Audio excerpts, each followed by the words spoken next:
In the previous examples, we looked at factoring trinomials where the leading coefficient was 1. Now we want to consider cases where the leading coefficient is not equal to 1.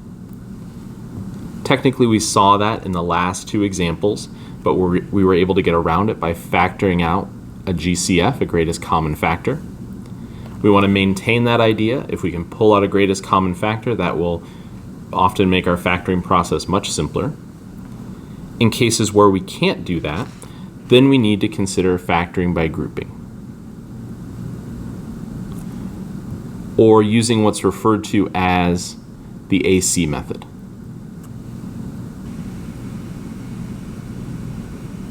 In the AC method, what we want to do is consider the coefficient for each term to be capital A, capital B, and capital C. So in this case, A would be 8, B would be -2, C would be -3. We'll start off by calculating A times C, which would be 8 times -3, or -24. Now what we want to do is find pairs of numbers that would multiply together to give us -24 and add together to give us that middle term of -2. This is very similar to what we did when the coefficient was 1, but what we've introduced is taking that constant at the end and multiplying it by that leading coefficient. So rather than just looking at the constant by itself, we take that product, but our process is pretty similar from there. Since we have -24, possible pairs would be 8 and -3. +3 and -8, -6 and 4, -4 and 6, and then we just want to keep creating that list until we find a pair that would add together to give us that middle term, that middle value of -2, which in this case would be -6 plus 4.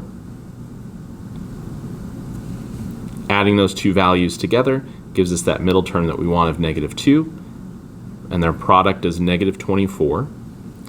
Now what we'll do with that information is rewrite the original problem by breaking up the middle term. The leading term, the constant term, will stay exactly the same, but we'll break that middle term up. Instead of writing it as -2x, we'll write it as -6x plus 4x. We haven't changed the problem because we could combine those two terms and get back to -2x. What we're doing is rewriting the problem in a very specific way that will allow us to factor by grouping. Now what we'll do is take the first two terms and the second two terms, consider those as a group, and look at what greatest common factor we can pull out. For 8x squared and -6x, we can pull out 2x, which will leave us with 4x minus 3.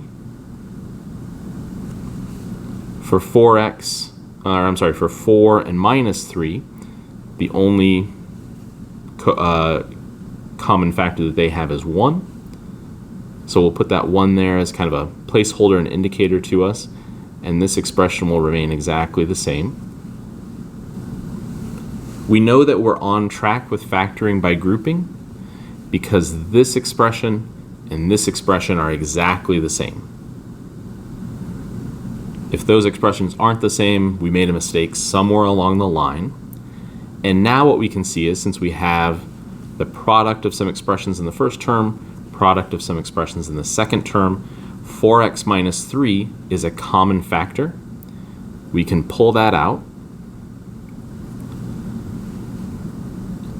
And then what's left over is what we have in each of those terms once we divide out that 4x minus 3. So this will be 2x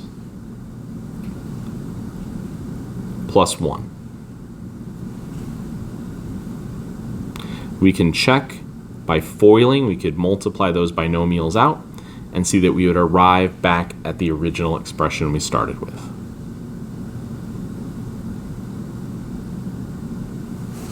In example 17, we want to take the same approach again, thinking of those coefficients as a, b, and c,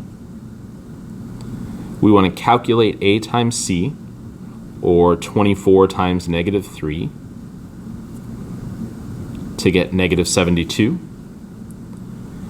We consider pairs of values, pairs of factors, like negative 4 and 18, negative 18 and 4, and check to see which of those pairs adds up to the middle term. In this case, negative 18 plus 4 would give us negative 14, which matches that middle term that we're after.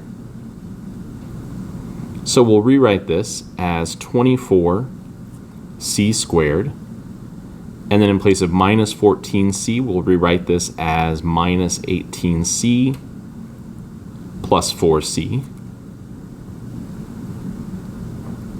minus 3. Again, we'll group the first two and the last two terms together and identify a greatest common factor. For the first two terms, we can pull out 6c, which will leave us with 4c minus 3. There's nothing we can factor out of the second two terms, but we could put a 1 as a placeholder. And we know we're on the right track because these two expressions match up. They're identical with each other. That makes it a common factor that we can divide out and just look at what we're left with.